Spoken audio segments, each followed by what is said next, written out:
بسم اللہ الرحمن الرحیم وَاضْرِبْ لَهُمْ مَثَلَ الرَّجُلَيْنِ جَعَلْنَا لِأَحَدِهِمَا جَنَّتَيْنِ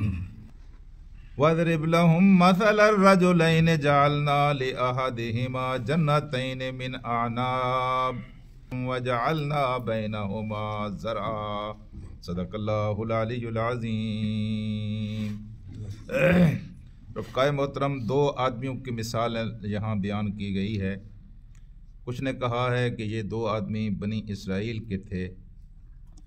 کچھ نے کہا ہے کہ یہ ایک والد کے دو بیٹے تھے،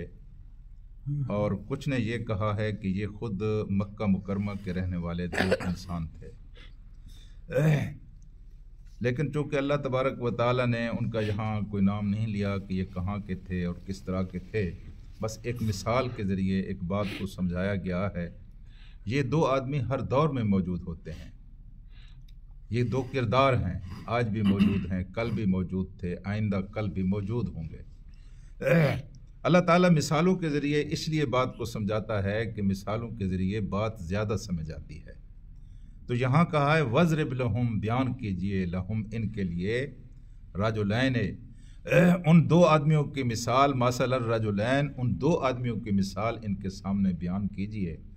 کہ جَعَلْنَا لِأَحَدِهِمَا جَنَّتَيْنِ مِنْ أَعْنَابٍ، کہ ان میں سے ایک آدمی جو تھا اس کو ہم نے دو باغ عطا کیے تھے، ایک باغ بھی عطا نہیں کیا تھا بلکہ اس کو ہم نے دو باغ عطا کیے تھے۔ یعنی یہاں بہت سارے لوگ ایسے ہیں جو صلاحیت کے اعتبار سے، طاقت و قوت کے اعتبار سے اس قابل نہیں ہوتے تھے ان کے پاس اتنی دولت ہو، لیکن اللہ تبارک و تعالیٰ ان کو عطا کر دیتا ہے۔ اور ہم نے یہ بھی دیکھا ہے کہ بسا اوقات بالکل نالائق اور نکمے قسم کے بے صلاحیت لوگ بہت ساری دولت کے مالک ہوتے ہیں، اور ان کے ماتحت ایسے ایسے ذہین و فطین، پڑھے لکھے، گریجویٹ، بڑے سیانے سمجھدار لوگ ملازمت کر رہے ہوتے ہیں اور ان کے اشاروں پر چل رہے ہوتے ہیں۔ تو اللہ تعالیٰ نے یہ سمجھایا ہے یہ عطا جو ہے یہ ہماری ہوتی ہے، یہ ہم کسی سے بڑھ کر آپ کو دیتے ہیں، ہٹ کر آپ کو دیتے ہیں، لوگوں سے مختلف آپ کو دیتے ہیں، لوگوں کو کم دیتے ہیں، آپ کو زیادہ دیتے ہیں۔ کبھی یہ نہ سمجھا کریں کہ میری اپنی قابلیت ہے، میرا اپنا کمال ہے، یا اس کو کبھی کبھی لوگ بیان کرتے ہیں یہ میرا لک ہے، یہ میری قسمت ہے۔ جی بابا، نہ آپ اپنی قسمت بنا سکتے ہیں، نہ یہ کمال آپ کی ذات کے اندر بذات خود موجود ہے۔ یہ جو کچھ ہے، لک ہے، قسمت ہے، قابلیت ہے، کمال ہے، یہ میرے اللہ کا عطا کردہ ہے۔ جب تک ذہن میں یہ بات رہے بندہ بندہ رہتا ہے، جب یہ بات ذہن سے نکل جائے پھر یہ فرعون بنتا ہے، اللہ تبارک و تعالیٰ کے عذاب کا نشانہ بنتا ہے۔ دنیا میں بچ بھی جائے تو آخرت میں خدا کے عذاب سے نہیں بچ سکتا۔ تو اللہ پاک نے فرمایا کہ ان میں سے ایک آدمی وہ تھا جس کو ہم نے ایک باغ نہیں،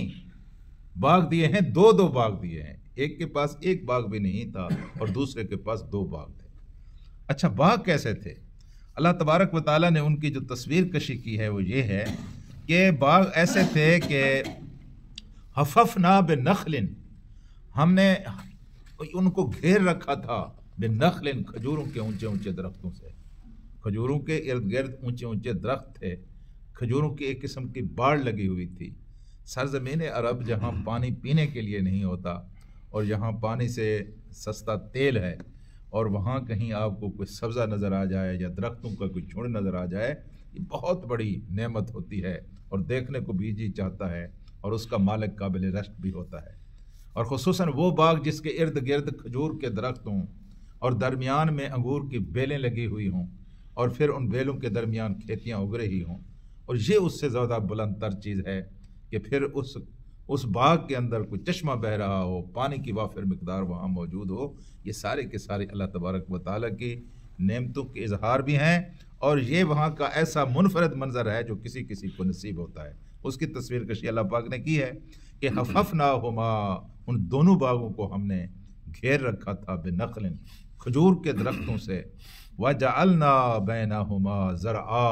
اور کھجور کے درخت ارد گرد تھے، درمیان میں انگور کی بیلیں تھیں، اور پھر درمیان میں جو زمین بچی ہوئی تھی اس کے اوپر وہ فصلیں کاشت کرتے تھے، اور قسم و قسم کی ان کو اللہ تبارک و تعالیٰ یعنی فصلوں کے ذریعے بھی انکم دے رہا تھا۔ ہر قسم سے خوشحالی اور ہر قسم کی ان کو اللہ تعالیٰ نے اپنی نوازشوں سے نوازا ہوا تھا۔